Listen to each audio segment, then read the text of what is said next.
Mes parents m'ont appelé au sujet du prêt de 800 000 € de ma sœur, un prêt que je n'ai jamais contracté. Ils ont dit, c'est ton devoir de la rembourser. J'ai souri. Je les ai confrontés au dîner, et ce qu'ils ont dit m'a choqué. La vérité m'a frappé de plein fouet. L'appel est arrivé un mardi après-midi, alors que j'examinais des rapports trimestriels dans mon bureau. La voix de maman avait cette douceur familière, celle qu'elle réservait pour demander des faveurs, le genre de ton qui me faisait crisper les épaules avant même qu'elle ait fini de me saluer. « Suzanne, ma chérie, il faut qu'on parle d'aider ta sœur. » J'ai posé mon stylo. « Qu'est-ce qui se passe encore avec Madison ? » Eh bien, elle a contracté un prêt pour son projet d'entreprise, et les choses ne se sont pas tout à fait passées comme elle l'avait prévu. Ton père et moi pensons que ce serait merveilleux si tu pouvais l'aider à le rembourser. La famille prend soin de la famille, après tout. Le chiffre qu'elle a mentionné m'a fait m'étouffer avec mon café, 800 000 €. Madison avait emprunté près d'1 million d'euros, et d'une manière ou d'une autre, c'était devenu mon problème. Maman, c'est une somme d'argent insensée. C'était quel genre de prêt professionnel ? Oh, tu connais ta sœur. Elle avait de grands rêves, elle voulait ouvrir cette chaîne de centres de bien-être de luxe. Les investisseurs se sont retirés, et maintenant la banque se montre difficile sur les conditions de remboursement. Je me suis frotté les tempes, sentant un mal de tête poindre. Et vous m'appelez parce que... Parce que tu réussis si bien, ma chérie. Tu as toujours été la responsable, celle qui a fait les bons choix. Madison a besoin de toi. Nous devons tous nous soutenir les uns les autres. La conversation a duré encore 20 minutes, pendant lesquelles maman a déployé tout son arsenal de culpabilisation. J'étais la sœur aînée. J'avais la carrière stable. J'avais toujours eu de la chance, contrairement à la pauvre Madison, qui avait tant de difficultés. Est-ce que je ne me souvenais pas que Madison avait partagé ses jouets avec moi quand nous étions petites ? Est-ce que la famille ne comptait pas pour moi ? J'ai terminé l'appel avec un vague « je vais y réfléchir », et je suis restée assise, les yeux fixés sur mon écran d'ordinateur, incapable de me concentrer sur les feuilles de calcul devant moi. Ce n'était pas la première fois que le chaos de Madison se répercutait dans ma vie. En grandissant, j'avais vu mes parents la sortir de tous les pétrins qu'elle créait, des cours ratés, des voitures accidentées, des dettes de cartes de crédit, un mariage avec un homme qu'elle connaissait depuis 6 semaines et qui s'est effondré en moins d'1 an. Chaque fois, papa et maman avaient ouvert leur portefeuille et lui avaient assuré que tout le monde fait des erreurs.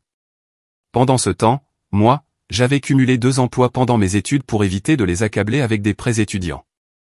J'avais choisi une filière pratique, la finance, au lieu de suivre mon rêve d'étudier l'histoire de l'art.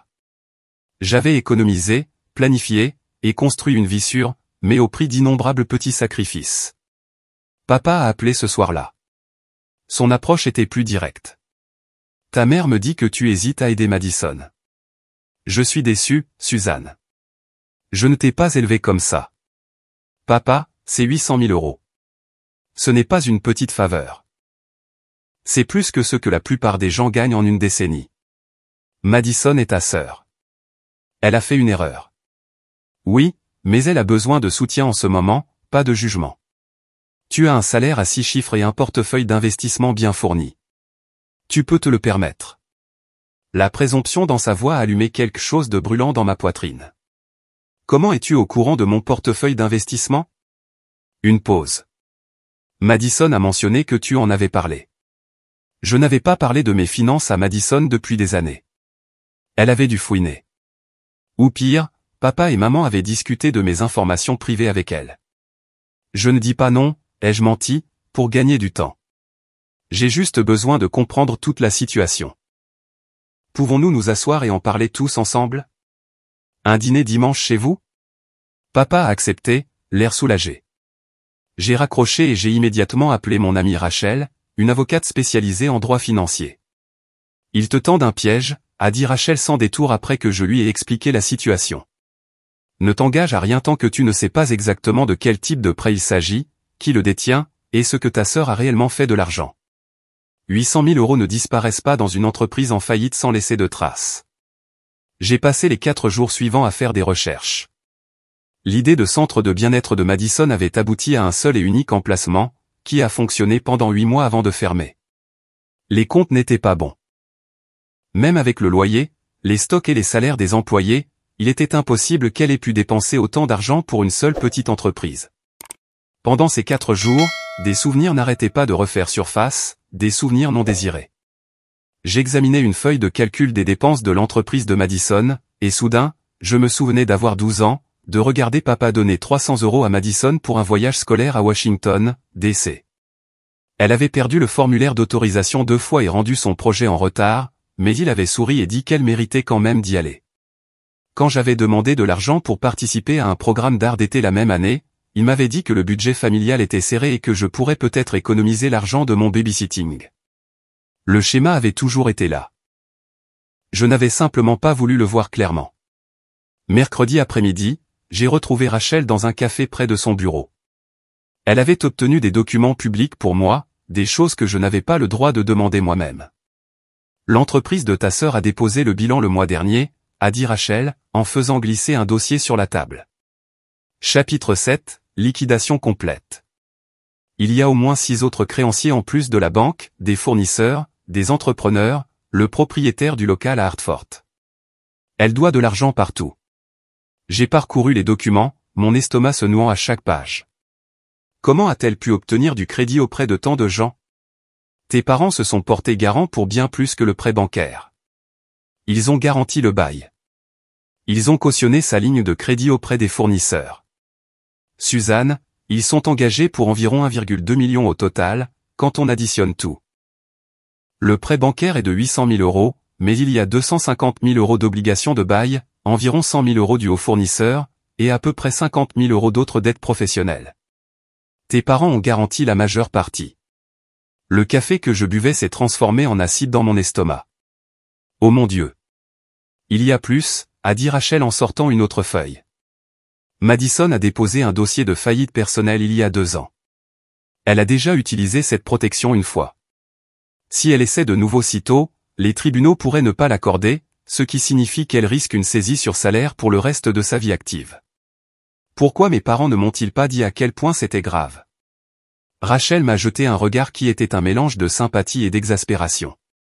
Parce qu'ils savaient ce que tu dirais. Ils savaient que tu leur dirais que c'était insensé. Alors, ils l'ont caché, en espérant que la pensée magique de Madison finirait par payer. J'ai repoussé les documents, incapable de les regarder plus longtemps. Que dois-je faire, légalement? Rien. Tu n'es responsable de rien de tout ça. Moralement, ça dépasse mes compétences. Rachel a remué son café. Mais en tant qu'ami, je vais te dire ceci, tu as passé toute ta vie à être le fonds d'urgence. Il est peut-être temps de les laisser faire face à de vraies conséquences. Ce soir-là, je suis allé courir dans mon quartier, essayant de me vider la tête. L'air d'automne était vif, les feuilles crissant sous mes pieds. Mon esprit n'arrêtait pas de tourner. J'ai pensé à l'année où Madison a abandonné l'université au milieu de sa 3e année. Elle appelait ça où se trouver. Papa et maman avaient soutenu sa décision, lui payant même un voyage de 6 mois en sac à dos à travers l'Europe. À son retour, elle avait enchaîné les petits boulots, ne durant jamais plus de quelques mois. Elle avait été professeure de yoga, coach de vie, consultante en médias sociaux, personal shopper. Rien ne tenait, parce que rien ne l'obligeait à persévérer. Il y avait toujours une autre opportunité, un autre rêve, une autre chance. Pendant ce temps, moi, j'avais obtenu mon diplôme avec la mention très bien, passé ma certification d'expert comptable, et gravi les échelons de l'entreprise avec le genre de concentration qui vient quand on sait que personne ne vous rattrapera si vous tombez. Le vendredi, j'avais dressé un tableau financier complet du désastre. Les chiffres étaient pires que ceux que j'avais imaginés. Même si mes parents refinançaient leur maison et que Madison vendait tout ce qu'elle possédait, ils seraient encore endettés pour des décennies, le genre de dette qui consumerait leur retraite et les forcerait peut-être à travailler jusqu'à leurs 70 ans. Une partie de moi se sentait coupable de ne pas avoir immédiatement proposé mon aide. C'était la partie qui avait été entraînée depuis l'enfance à réparer les choses, à aplanir les problèmes, à être la solution. Mais il y avait une autre partie, de plus en plus forte, qui était furieuse d'être mise dans cette position. J'ai appelé ma tante Jessica ce soir-là, la sœur aînée de maman. Nous avions toujours été proches, et elle était l'une des rares membres de la famille à n'avoir jamais adhéré au culte de Madison. Je me demandais quand tu appellerais, a dit tante Jessica. Ta mère a mentionné qu'ils allaient te demander de l'aide. A-t-elle mentionné le montant? Non, mais je peux deviner que c'est substantiel. Madison a toujours coûté cher. Il y avait un humour sec dans sa voix. Ta mère m'a appelé le mois dernier, pour tâter le terrain pour un prêt. Je lui ai dit que j'avais déjà renfloué Madison 2 fois et que j'en avais fini. Elle m'a raccroché au nez. C'était nouveau pour moi. Madison t'a emprunté de l'argent?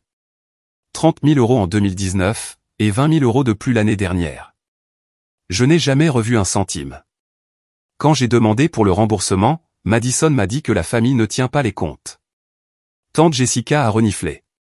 La famille ne traite pas non plus ses proches comme des distributeurs de billets, mais apparemment, c'est moi la méchante pour l'avoir souligné. Nous avons parlé pendant plus d'1 heure. Tante Jessica m'a raconté des histoires que je n'avais jamais entendues, sur le fait que maman était pareille en grandissant, toujours dans une crise que ses parents devaient résoudre, sur le fait que grand-mère lui avait confié avant de mourir que son plus grand regret était de n'avoir jamais laissé maman faire face à de vraies conséquences. Tu n'es pas responsable de régler ça, a dit fermement tante Jessica. Je sais que c'est difficile à entendre quand on t'a entraîné depuis ta naissance à être la réparatrice, mais Suzanne, ma chérie, tu dois laisser les choses suivre leur cours. C'est la seule façon pour eux d'apprendre. Après avoir raccroché, je suis restée assise dans mon appartement, me sentant plus seule que jamais depuis des années. Le poids de la décision était écrasant. Dire non, et mes parents pourraient perdre leur maison. Dire oui, et je cautionnerais le même schéma destructeur qui avait défini toute ma famille depuis des générations. J'ai à peine dormi cette nuit-là. Au matin, j'avais pris ma décision. J'irai au dîner du dimanche. Je les confronterai avec les preuves, et je dirai non. Le dimanche est arrivé avec un temps gris d'automne qui correspondait à mon humeur. Je me suis garé devant la maison de mes parents dans la banlieue du Connecticut, la même maison coloniale où j'avais grandi, où Madison avait eu sa propre voiture à 16 ans pendant que je partageais le monospace de maman.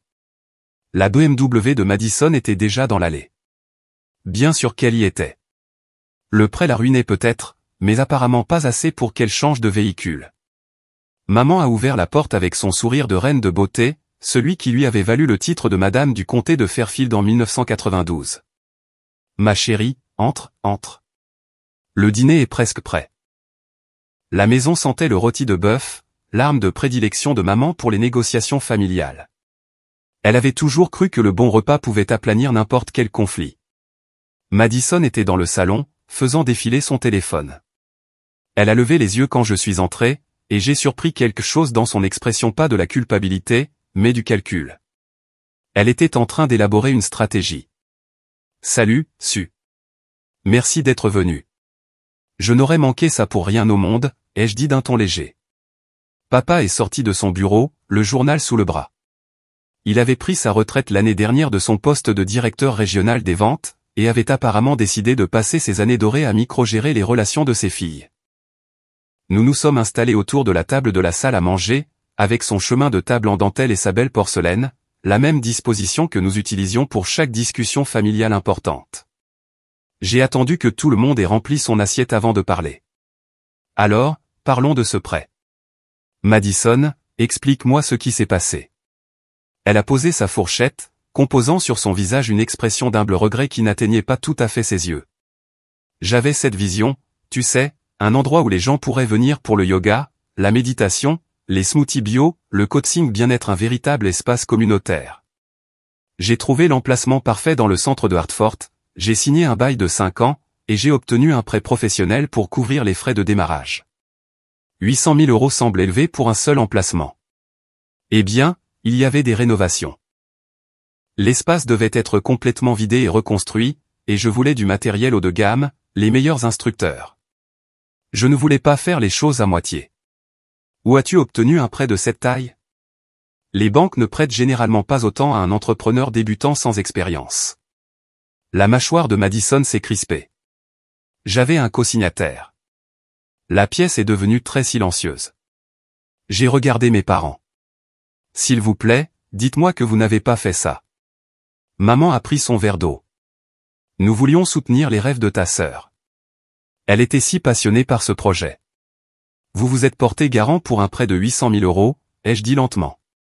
Ce qui signifie que lorsque Madison fera défaut, ils se tourneront vers vous. Le visage de papa était devenu rouge. Personne ne va faire défaut. Nous allons régler ça en famille. La compréhension m'a submergé comme une vague d'eau froide. Il ne s'agissait pas d'aider Madison. Il s'agissait de mes parents, confrontés à la ruine financière parce qu'ils avaient pris une décision idiote et s'attendaient maintenant à ce que je les sauve. Combien avez-vous en épargne, papa? Ce n'est pas à combien? Environ 60 000 euros. Après les premiers versements que nous avons faits pour Madison, nous avons utilisé mes fonds de retraite. Je me suis tourné vers Madison. Et où est passé tout cet argent, exactement? Parce qu'un seul centre de bien-être ne coûte pas 800 000 euros. Elle a relevé le menton, sur la défensive. Je l'ai déjà expliqué.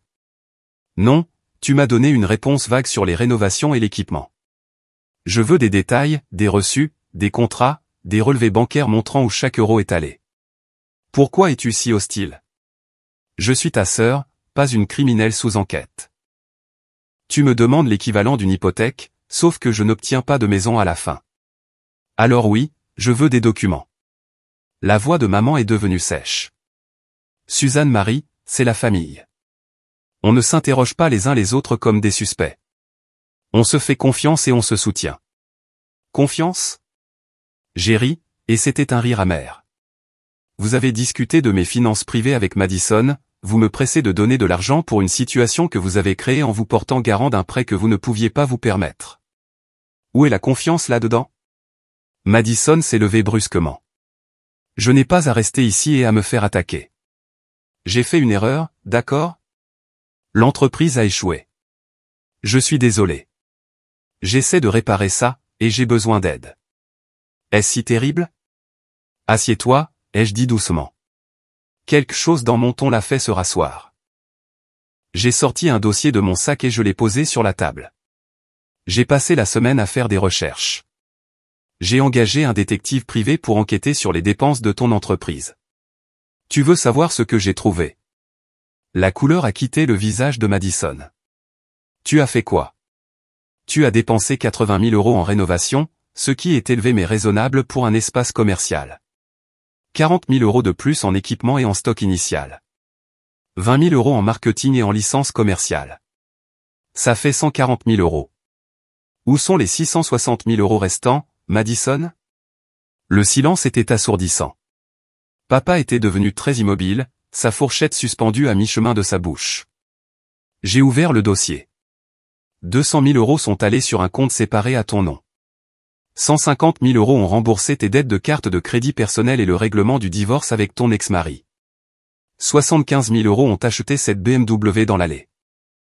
100 000 euros de plus sont allés à quelque chose intitulé investissement, ce qui, je suppose, était soit de la crypto-monnaie, soit du day trading, deux choses sur lesquelles tu as perdu de l'argent. Dois-je continuer? Tu n'avais pas le droit, a commencé Madison. Tu as utilisé un prêt professionnel pour des dépenses personnelles, les jeux interrompus. C'est de la fraude. La banque pourrait te poursuivre. Papa et maman pourraient perdre leur maison. Maman s'était mise à pleurer, s'épongeant les yeux avec sa serviette. Papa avait l'air d'avoir vieilli de 10 ans en l'espace d'une minute. Le silence qui a suivi était suffocant. Je pouvais entendre l'horloge antique sur la cheminée faire tic-tac, chaque seconde s'étirant en une éternité. Le visage de Madison était passé de la défiance à la panique, ses yeux passant de nos parents à moi, comme si elle cherchait quelqu'un pour la sauver. Tu ne comprends pas, a finalement dit Madison, la voix brisée. J'essayais de construire quelque chose de réel, quelque chose qui comptait. Toi, on t'a toujours servi ta carrière sur un plateau. Servi sur un plateau?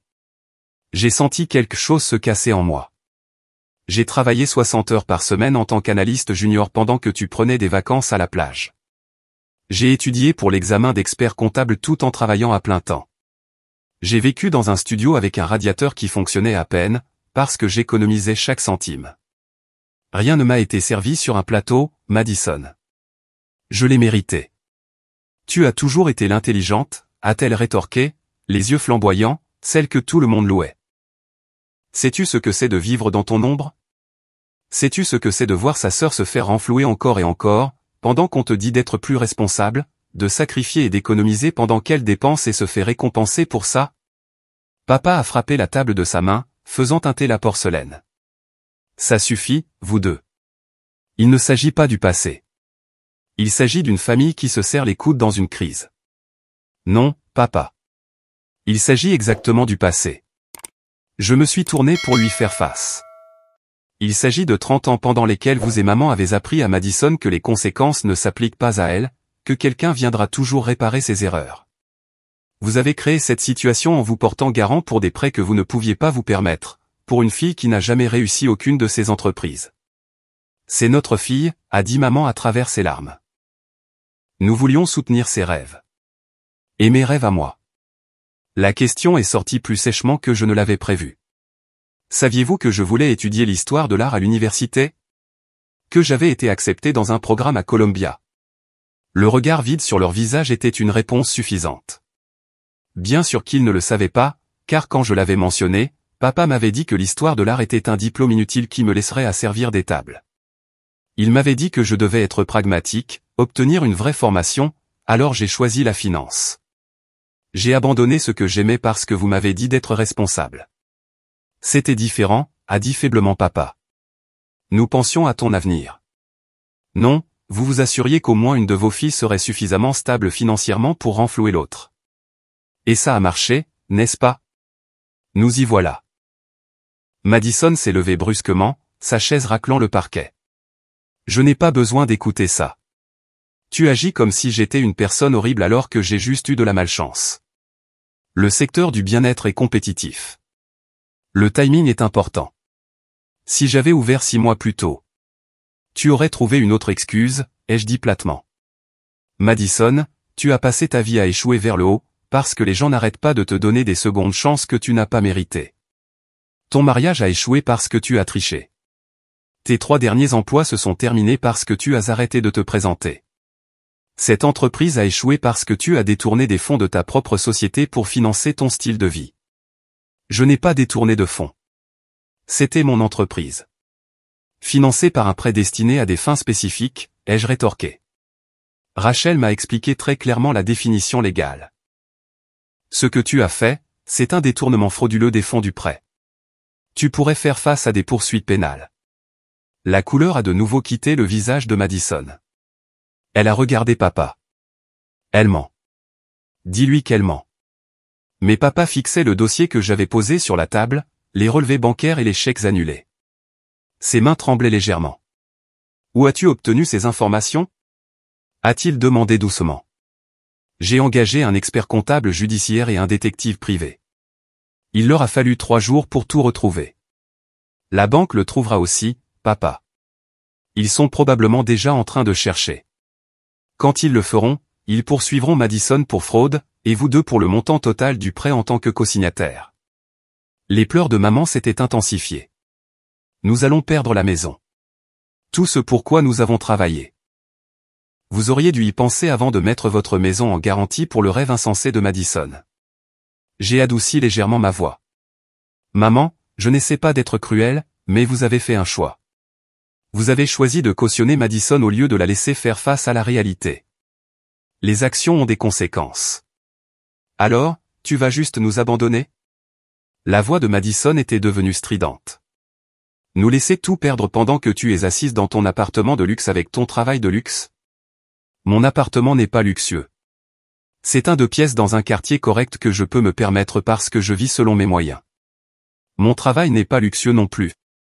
Il est exigeant et stressant, et j'ai mérité mon poste par des années de travail acharné. Et oui, je vais vous laisser faire face aux conséquences de vos décisions, parce que c'est la seule façon pour vous de grandir. Suzanne, la voix de papa portait un ton d'avertissement que je me souvenais de mon enfance. Tu es cruel. Je suis honnête. Il y a une différence. J'ai rassemblé les papiers dans le dossier. Voici ce que je sais, papa. Toi et maman, il vous reste environ 60 000 € d'économie. La maison vaut à peu près 450 000 €, et vous devez 200 000 € sur l'hypothèque. Cela vous laisse avec un quart de million en fonds propres. Si vous refinancez et retirez 200 000 €, vous aurez de quoi entamer la dette de Madison tout en gardant des fonds d'urgence. J'ai sorti un autre document. J'ai déjà parlé à un conseiller financier. Il est prêt à vous rencontrer la semaine prochaine pour discuter des options de restructuration. Madison devra établir un plan de gestion de la dette, trouver un vrai travail avec un revenu stable, et vendre tous les actifs qui ne sont pas essentiels, la BMW, les bijoux, les sacs à main de créateurs, tout ce qu'elle peut liquider. Tu as tout prévu, a dit amèrement Madison. Contrôler la vie de tout le monde, jouer les martyrs. Je te donne une feuille de route pour survivre.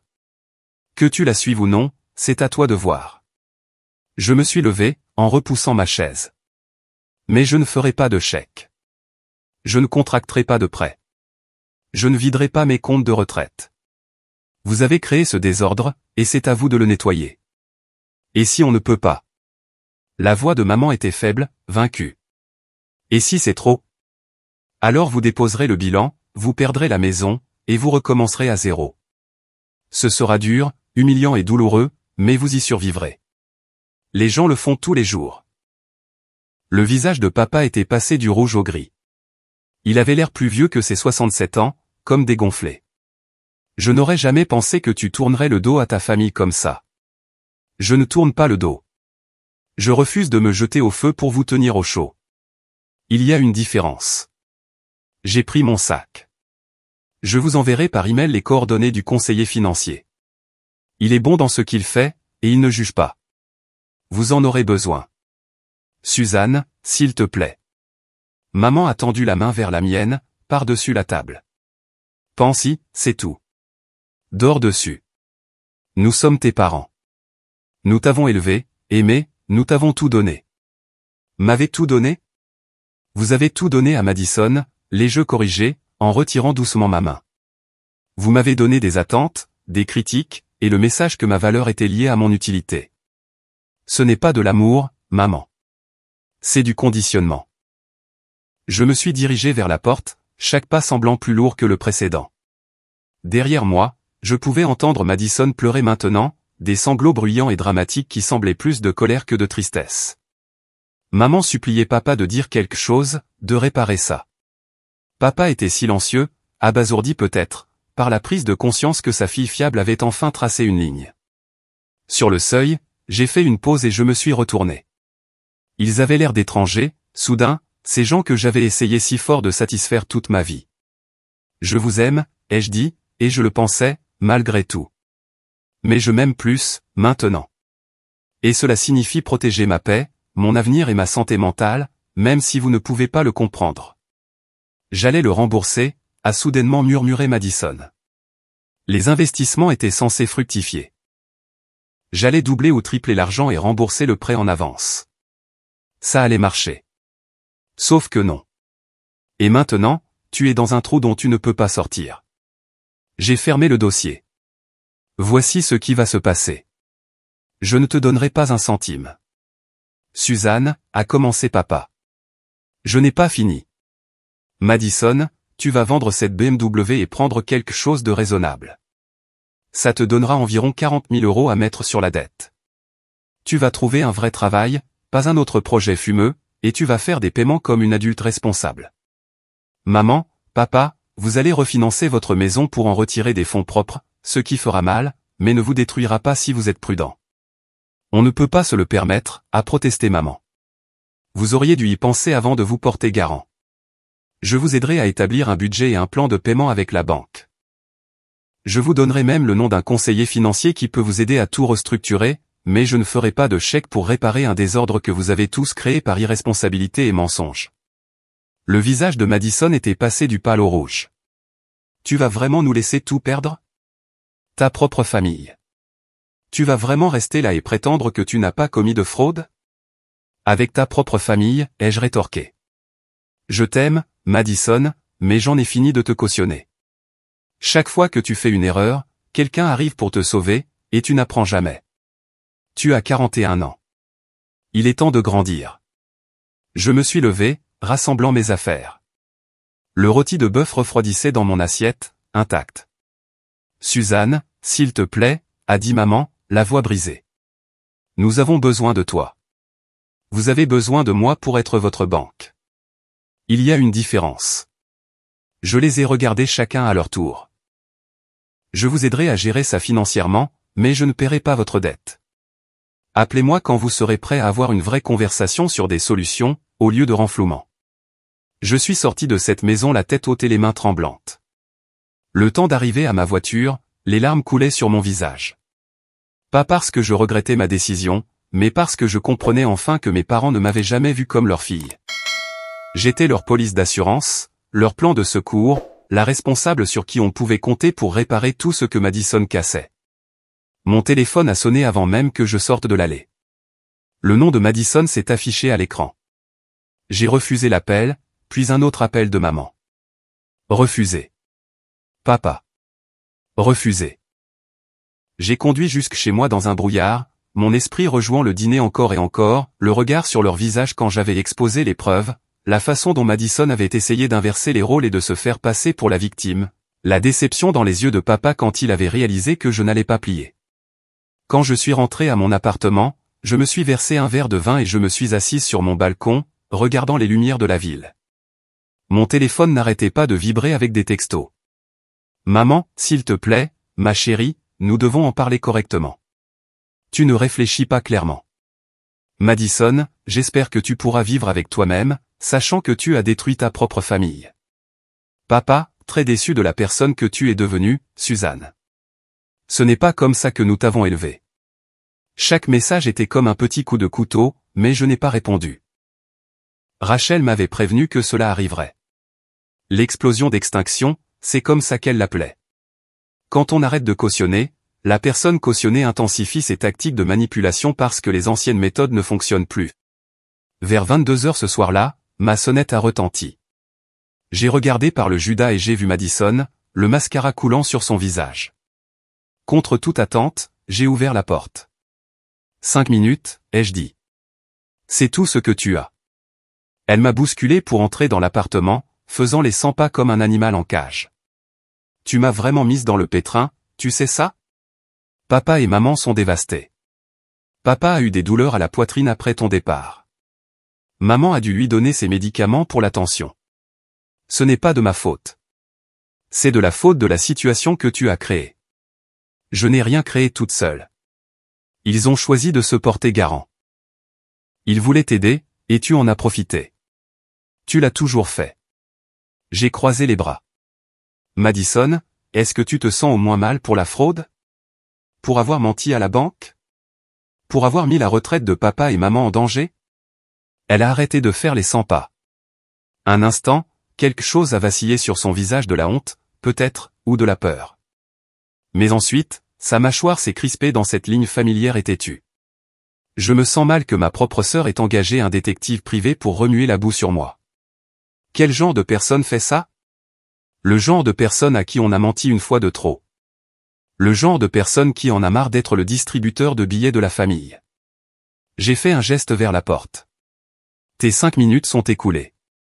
Pars, Madison. Je ne partirai pas tant que tu n'auras pas accepté d'aider. Je resterai ici toute la nuit s'il le faut. Alors j'appellerai la police et je te ferai expulser pour violation de domicile. Elle a ri, mais c'était un rire hystérique. Tu ferais vraiment ça? Faire arrêter ta propre sœur? Essaie-moi. Nous nous sommes regardés, et j'ai vu le moment où elle a réalisé que je ne bluffais pas. Le calcul dans ses yeux a changé. Elle essayait de trouver un nouvel angle, une autre manipulation. Et si je te remboursais? A-t-elle dit soudainement. Et si je signais un contrat, si on officialisait les choses? Tu me prêtes l'argent et je te rembourse avec intérêt sur 10 ans. Avec quel argent, Madison? Tu n'as pas de travail. Ton crédit est ruiné. Tu as déjà déposé le bilan une fois. Même si je voulais t'aider, ce qui n'est pas le cas, ce n'est pas un plan réaliste. Je pourrais trouver un travail, un bon. J'ai des compétences. Tu as un CV rempli de contrats de 3 mois et d'entreprises ratées. La plupart des employeurs ne te toucheront pas, j'ai adouci légèrement ma voix. Madison, tu dois faire face à la réalité. Le centre de bien-être a échoué. Les investissements ont échoué. Tes combines et tes raccourcis échouent toujours, parce qu'ils ne reposent sur rien. Tu dois commencer par le bas et gravir les échelons comme tout le monde. Comme toi, tu veux dire? La fille parfaite qui ne fait jamais d'erreur. J'ai fait plein d'erreurs. Je ne m'attendais simplement pas à ce que d'autres paient pour elle. Elle s'est dirigée vers la porte, puis s'est retournée. Son visage avait encore changé, et maintenant, elle avait juste l'air fatiguée. Sais-tu pourquoi j'ai vraiment pris cet argent? Les trucs personnels, pas les dépenses de l'entreprise. Je suppose que c'est parce que tu voulais des choses que tu ne pouvais pas te permettre. C'est parce que je pensais que si j'avais l'air assez brillante, si je me sentais assez brillante, peut-être que je le deviendrais vraiment. Comme si je conduisais la bonne voiture, portais les bons vêtements et vivais dans le bon appartement, le reste suivrait. Elle a ri amèrement. Faire semblant jusqu'à ce que ça devienne vrai, n'est-ce pas? Sauf que j'ai continué à faire semblant et que je n'ai jamais rien réussi. C'était peut-être la chose la plus honnête qu'elle ait dite depuis des années. J'ai ressenti une lueur de sympathie, rapidement réprimée. C'est quelque chose à aborder en thérapie, ai-je dit. Mais ça ne change rien à la situation dans laquelle tu te trouves maintenant. Elle est partie sans un mot de plus, et j'ai verrouillé la porte derrière elle, m'appuyant contre elle alors que j'entendais ses pas s'éloigner dans le couloir. L'appartement m'a semblé très silencieux, soudain, très vide. Au cours des jours suivants, la campagne de pression familiale s'est intensifiée. Tante Carole a appelé pour me dire que je brisais le cœur de ma mère. Oncle Tom a envoyé un long email sur l'importance de la loyauté familiale. Des cousins à qui je n'avais pas parlé depuis des années se sont soudainement exprimés sur les réseaux sociaux, à propos des gens qui abandonnent leurs proches dans le besoin. Le pire a été quand ma grand-mère a appelé. Elle avait 92 ans, aussi vive que jamais malgré son âge, et elle n'y est pas allée par 4 chemins. Ta mère me dit que tu refuses d'aider pour la situation de Madison. C'est exact, mamie. Bien joué. J'ai failli laisser tomber le téléphone. Quoi? J'ai dit, bien joué. Il était temps que quelqu'un dans cette famille arrête de traiter cette fille comme une enfant perpétuelle. La voix de grand-mère était empreinte d'une approbation nette. J'ai dit à ta mère il y a 30 ans qu'elle faisait une erreur, toujours à se précipiter pour réparer les choses, mais elle n'a pas voulu écouter. Ton père non plus. Maintenant, regarde où ça les a menés. Maman a dit que tu étais déçu de moi. Ta mère ment quand ça l'arrange. Elle l'a toujours fait. Je l'aime, mais je ne suis pas aveugle à ses défauts. Il y a eu une pause. Suzanne, ma chérie, tu fais ce qu'il faut. C'est dur et ça fait mal, mais c'est juste. Ne les laisse pas te culpabiliser au point de te détruire pour les sauver de leur propre choix. Après avoir raccroché, j'ai pleuré plus fort que je ne l'avais fait depuis le dîner. Le soutien de ma grand-mère était comme une permission, la permission de faire confiance à mon propre jugement, de croire que je n'étais pas la méchante dans cette histoire. Le travail est devenu mon refuge. Je me suis plongé dans une analyse d'acquisition majeure, restant tard au bureau, me portant volontaire pour des projets supplémentaires. Ma patronne a commenté ma concentration renouvelée, satisfaite mais légèrement inquiète. Tout va bien à la maison, a-t-elle demandé un après-midi. Des histoires de famille, ai-je dit vaguement. Rien que je ne puisse gérer. Mais la vérité, c'est que je n'étais pas sûr de pouvoir le gérer. Le flot constant de messages, la culpabilité qui me rongeait dans les moments de calme, la peur que je sois peut-être vraiment égoïste et froide, comme il le disait c'était épuisant, d'une manière qui n'avait rien à voir avec le travail et tout à voir avec une guerre psychologique. 2 semaines après la confrontation, Rachel a pris de mes nouvelles pendant le déjeuner. Comment tiens-tu le coup, a-t-elle demandé, en repoussant son thé glacé. Certains jours mieux que d'autres. Il n'arrête pas d'appeler. La conversation de groupe familial est un cauchemar. As-tu envisagé de les bloquer, au moins temporairement? Ça semble si définitif. Il ne s'agit pas d'être définitif. Il s'agit de protéger ta paix pendant qu'il digère. Rachel a poussé sa salade dans son assiette. Suzanne, tu subis un harcèlement émotionnel en ce moment. C'est ce que c'est. De la maltraitance. Ils essaient de te briser jusqu'à ce que tu cèdes. C'est ma famille.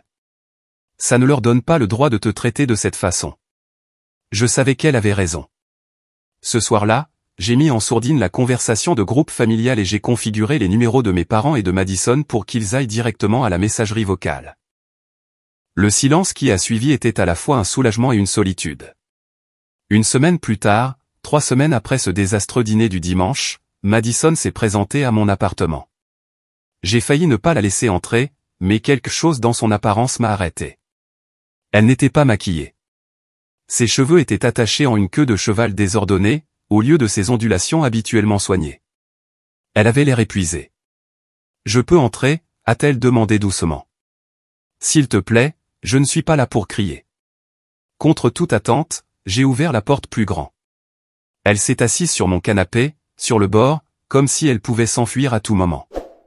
La BMW est vendue, a-t-elle dit sans préambule. J'en ai eu 38 000 euros. J'ai acheté une Honda Civic d'occasion, et j'ai trouvé un travail d'assistante administrative dans un cabinet d'avocat. Ce n'est pas glamour, mais c'est stable. Je me suis assise dans le fauteuil en face d'elle, en gardant mes distances. C'est bien. Papa et maman refinancent la maison. Le conseiller que tu as recommandé les a guidés à travers tout. Ce sera serré, mais ils ne perdront pas la maison s'ils respectent le budget. Je suis contente de l'entendre. Les yeux de Madison se sont remplis de larmes. Je suis tellement en colère contre toi, a-t-elle dit. Je sais. Mais je sais aussi que tu avais raison sur toute la ligne. Elle s'est essuyé le visage brutalement. Je n'ai pas seulement échoué dans l'entreprise, je l'ai saboté. J'ai pris cet argent et je me suis dit que je le méritais, parce que tu avais toujours les éloges, l'approbation, la fierté. J'étais tellement jalouse de toi que j'ai détruit ma propre chance de réussir, juste pour prouver. Je ne sais même pas quoi. Je ne savais pas quoi dire.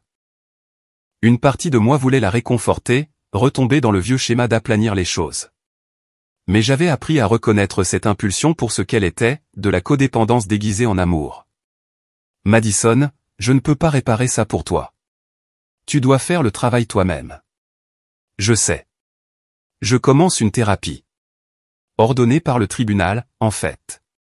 Quand la banque a découvert la fraude, ils auraient pu poursuivre, mais papa a négocié un accord qui inclut le remboursement, plus des travaux d'intérêt général et un suivi psychologique obligatoire. Une thérapie ordonnée par le tribunal, ça reste une thérapie. Elle a ri, un son sans humour. Ouais. La thérapeute m'a déjà dit que j'avais beaucoup de choses à déballer sur l'ordre de naissance et le favoritisme parental. Elle a croisé mon regard. Penses-tu que tu as bénéficié de favoritisme? J'ai réfléchi attentivement à la question. Je pense que j'ai eu de l'approbation quand j'ai réussi des choses. Toi, tu as eu de l'attention quand tu avais des difficultés. Aucune de nous n'a eu ce dont nous avions vraiment besoin, c'est-à-dire que papa et maman nous aiment sans condition ni comparaison. Madison a hoché la tête lentement. J'ai passé tellement de temps à t'en vouloir. Je ne me suis jamais arrêté pour penser que tu pouvais souffrir, toi aussi. Je ne demande pas ta sympathie, ai-je dit doucement. Mais je te demande d'arrêter de t'attendre à ce que je me sacrifie pour te faciliter la vie. Je ne peux plus continuer à le faire. Je comprends. Elle s'est levée, en lissant son jean. Je devrais y aller. Je voulais juste que tu saches que je prends mes responsabilités, enfin. Et que je suis désolé pour tout. Après son départ, je suis restée assise dans mon appartement alors que le soir tombait, digérant la conversation. Ce n'était pas le pardon, pas encore, mais c'était quelque chose. Une reconnaissance, peut-être. Une fissure dans le mur que nous avions construit entre nous. Maman a appelé une semaine plus tard. Ton père et moi avons discuté, a-t-elle dit, la voix basse. Nous te devons des excuses, de vraies excuses, pas seulement des mots. Nous t'avons mis trop de pression au fil des ans, et nous avons cautionné l'irresponsabilité de Madison. Ce n'était juste pour aucune de vous deux.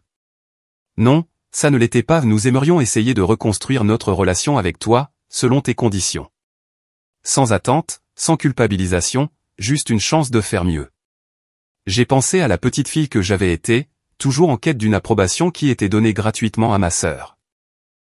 J'ai pensé à la femme que j'étais devenue, brillante, mais seule, épuisée de maintenir des limites face à des gens qui auraient dû les respecter depuis le début. J'aimerais ça, ai-je dit prudemment. Mais il faut que ce soit un vrai changement, maman. Pas seulement des mots qui disparaissent la prochaine fois que Madison aura une crise. Compris. Viendras-tu dîner le mois prochain? Sans pression, sans ordre du jour, juste en famille. J'ai hésité, puis je me suis surprise moi-même. Oui, mais j'amène quelqu'un. Un petit ami? La voix de maman s'est illuminée d'espoir. Une amie qui est aussi thérapeute. Elle est spécialisée dans les dynamiques familiales, et je pense que nous pourrions tous bénéficier de sa présence pour nous aider à mieux communiquer. Il y a eu une longue pause. Puis, à ma grande surprise, maman a accepté. Ce dîner, un mois plus tard, a été gênant et difficile. Nous étions assis autour de la même table, mais tout semblait différent. Rachel, mon amie avocate, était assise à côté de moi pour me soutenir. Le docteur Linda Chen, la thérapeute familiale que j'avais engagée, a facilité des conversations qui étaient douloureuses mais nécessaires. Madison a parlé de sa jalousie. Papa a admis qu'il avait toujours été plus dur avec moi parce qu'il pensait que je pouvais le supporter. Maman a pleuré et a avoué qu'elle n'avait jamais su comment créer un lien avec moi, parce que j'étais si autonome, si différente d'elle. J'ai parlé du sentiment d'être invisible, sauf quand je résolvais le problème de quelqu'un d'autre, d'avoir bâti une carrière réussie mais de me sentir vide, parce que je n'avais jamais poursuivi ce que je voulais vraiment, de la difficulté de faire confiance à l'amour des gens quand il semblait toujours assorti de conditions. Ce n'était pas un remède miracle. Un seul dîner ne pouvait pas annuler des décennies de dysfonctionnement, mais c'était un début, et parfois, c'est suffisant. 6 mois plus tard, Madison a fait son premier paiement de prêt à temps, sans demander d'aide à personne. 3 mois après, elle a été promue au cabinet d'avocat.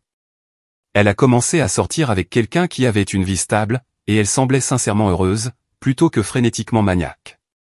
Papa et maman ont respecté leur budget et ont même commencé à remettre de petites sommes de côté. Papa s'est mis à la menuiserie, canalisant son besoin de réparer les choses dans des meubles plutôt que dans la vie de ses filles. Maman a rejoint un club de lecture et a commencé à parler d'autre chose que des problèmes de ses enfants. Quant à moi, j'ai fait quelque chose que je ne m'étais jamais permis auparavant, j'ai pris un congé sabbatique et je me suis inscrite à un programme de formation continue en histoire de l'art réel. Je n'ai pas quitté mon travail, je suis encore trop pragmatique pour ça. Mais je me suis enfin donné la permission de poursuivre quelque chose, purement parce que cela m'apportait de la joie. La conversation de groupe familial existe toujours, mais maintenant, elle est principalement remplie de photos des projets de menuiserie de papa et des recommandations de lecture de maman. Madison envoie des mèmes. Parfois, je partage des photos d'expositions de musées. Nous ne sommes pas parfaits. Madison a encore des moments où elle retombe dans ses vieux schémas, et je dois encore renforcer les limites. Maman oublie parfois et essaie de me culpabiliser pour obtenir des choses. Et papa me fait parfois la leçon sur la responsabilité, mais nous essayons tous, sincèrement, et c'est ce qui compte. Le prêt prendra des années à être remboursé. Le crédit de Madison est ruiné. Mes parents ont dû revoir à la baisse leur rêve de retraite. Ce sont des conséquences réelles qui ne peuvent être effacées. Mais voici ce que j'ai appris, parfois, la chose la plus gentille que l'on puisse faire pour quelqu'un est de refuser de le sauver. Parfois, l'amour signifie rester ferme pendant que quelqu'un que l'on aime fait face aux résultats naturels de ses choix. Parfois, la famille signifie être honnête, même quand l'honnêteté fait mal. Je ne retrouverai jamais les années que j'ai passées à être la responsable, la fiable, celle qui a sacrifié ses rêves pour que d'autres puissent poursuivre les leurs avec insouciance. Mais j'en ai fini de vivre de cette façon. J'en ai fini d'être le plan de secours, la police d'assurance, la solution à des problèmes que je n'ai pas créés. Je suis juste Suzanne, maintenant. Pas la fille parfaite, pas la sœur responsable, juste une femme qui apprend à vivre pour elle-même tout en entretenant des relations avec des gens qui apprennent et grandissent aussi. Et vous savez quoi? Ce sourire que j'arborais en quittant ce désastreux dîner du dimanche, celui qui venait du fait de m'être enfin affirmé, je le porte plus souvent maintenant, parce que je comprends enfin que protéger ma paix n'est pas égoïste. C'est de la survie. Le prêt n'est pas ma responsabilité. Les choix de Madison n'étaient pas de ma faute. La crise financière de mes parents n'était pas à moi de la résoudre. Et le fardeau que j'ai porté pendant 43 ans, le poids d'être le filet de sécurité de tout le monde, ce n'était pas à moi de le porter. Je l'ai déposé ce jour-là. Et malgré la culpabilité, malgré la colère, malgré les larmes, les conversations difficiles et la dynamique familiale fracturée qui guérit lentement et douloureusement, je ne l'ai jamais regretté. Certaines dettes ne sont pas destinées à être payées. Certaines leçons ne peuvent être apprises que par l'épreuve. Et parfois, la seule façon de sauver sa famille est d'arrêter d'essayer de la sauver. Laisser ses membres apprendre à se sauver eux-mêmes. C'est la vérité qui m'a frappé de plein fouet au cours de ce dîner. Dans les mois qui ont suivi, j'ai remarqué des changements subtils partout. Les conversations qui me vidaient autrefois avaient maintenant des pauses, un espace où le silence pouvait exister sans panique. Ma mère, qui m'appelait constamment pour me tenir au courant de la crise de Madison, a commencé à me poser des questions sur ma vie à la place. « Comment se passe ton cours d'art ?» a-t-elle demandé un après-midi. Cela m'a surprise plus que je ne voulais l'admettre. « C'est bien », ai-je dit. « J'étudie les œuvres du début de la Renaissance ce trimestre. » Je me souviens que tu en parlais au lycée, a-t-elle dit doucement. J'aurais aimé qu'on te laisse poursuivre cette voie à l'époque. J'ai souri, sans amertume cette fois. Moi aussi. Mais je le fais maintenant. C'est ce qui compte. Elle a hoché la tête. Pour la première fois, j'ai vu de la compréhension au lieu de la culpabilité dans ses yeux. Papa, qui m'avait autrefois fait la leçon sur la prudence financière, m'a envoyé des photos de ses derniers projets de menuiserie, une table basse, une bibliothèque, une boîte à bijoux pour maman. Construire quelque chose de solide, ça fait du bien, a-t-il dit lors d'un de nos appels. Ça me rappelle que tout ne doit pas forcément consister à réparer ce qui est cassé. Cette phrase est restée avec moi. Madison et moi n'étions pas les meilleurs amis, mais nous étions quelque chose de nouveau, de plus honnête. Elle appelait une fois par semaine, non pas pour demander de l'argent ou des conseils, mais juste pour parler.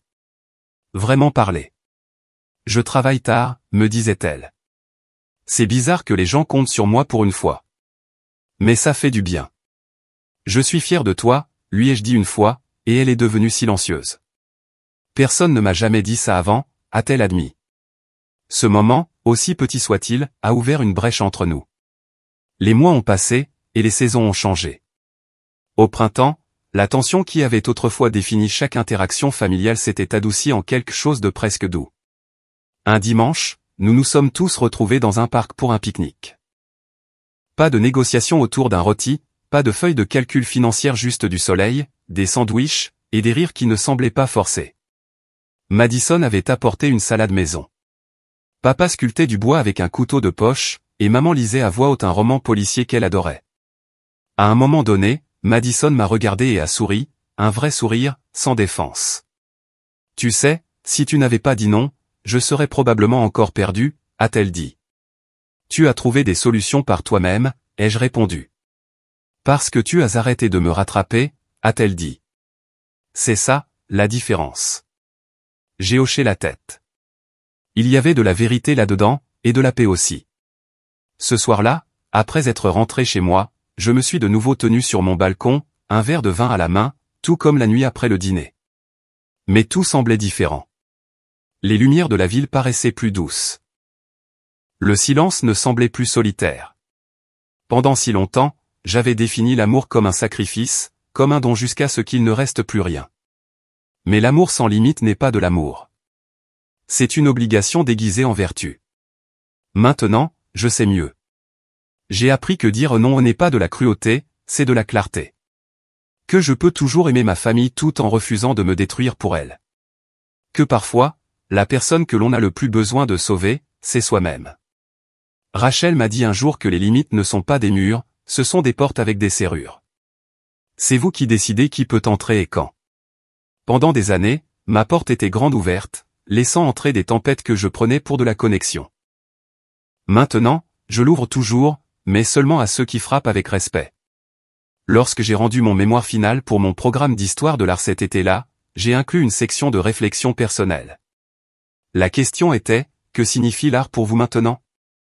J'ai écrit, l'art est une question de perspective, de voir ce qui a toujours été là, mais différemment. Ma vie a été comme ça aussi. J'ai passé des années trop près de la toile, essayant de corriger chaque défaut. Maintenant, j'ai pris du recul, et je vois enfin l'ensemble du tableau. Mon professeur a trouvé ça poétique. Moi, j'ai appelé ça la liberté. Quelques semaines plus tard, Madison est de nouveau passée à mon appartement. Elle m'a tendu un petit paquet, sans ruban, sans carte. Qu'est-ce que c'est, ai-je demandé. Ouvre-le. À l'intérieur, il y avait une photo encadrée de nous deux, à 5 et 7 ans, souriant avec de la glace au chocolat sur le visage. En dessous, elle avait écrit d'une écriture soignée, « Merci de m'avoir appris à me tenir debout ». Je n'ai rien dit pendant un long moment. Je l'ai juste serré dans mes bras. Vraiment serré dans mes bras. Et pour une fois, je n'ai pas eu l'impression de la soutenir. Nous étions debout, côte à côte. Les mois se sont transformés en une année. Les paiements du prêt se sont poursuivis régulièrement. Les dîners de famille sont devenus plus légers, voire chaleureux. Parfois, nous parlions de vieux souvenirs sans amertume, juste avec de la nostalgie. Et de temps en temps, maman disait, « Je suis fière de vous, toutes les deux », et elle le pensait. C'est étrange comme la paix peut sembler étrangère après des années de chaos. Parfois, je me surprenais à attendre la prochaine crise, le prochain appel à l'aide. Mais ensuite, je me souvenais que je ne devais plus de sauvetage à personne. Cette prise de conscience n'a jamais cessé d'être libératrice. Alors oui, j'ai perdu quelque chose cette nuit-là, entre le rôti et la culpabilité, mais j'ai gagné quelque chose de bien plus précieux. Je me suis gagné moi-même. Et quand je repense au moment où ma mère a dit « c'est ton devoir de la rembourser », je réalise à quel point elle avait tort, et à quel point je lui en suis reconnaissante. Car en refusant ce devoir, j'ai finalement choisi le seul devoir qui comptait vraiment, le devoir envers ma propre paix, ma propre vie, ma propre liberté. Et c'est une dette que je ne regretterai jamais d'avoir payée.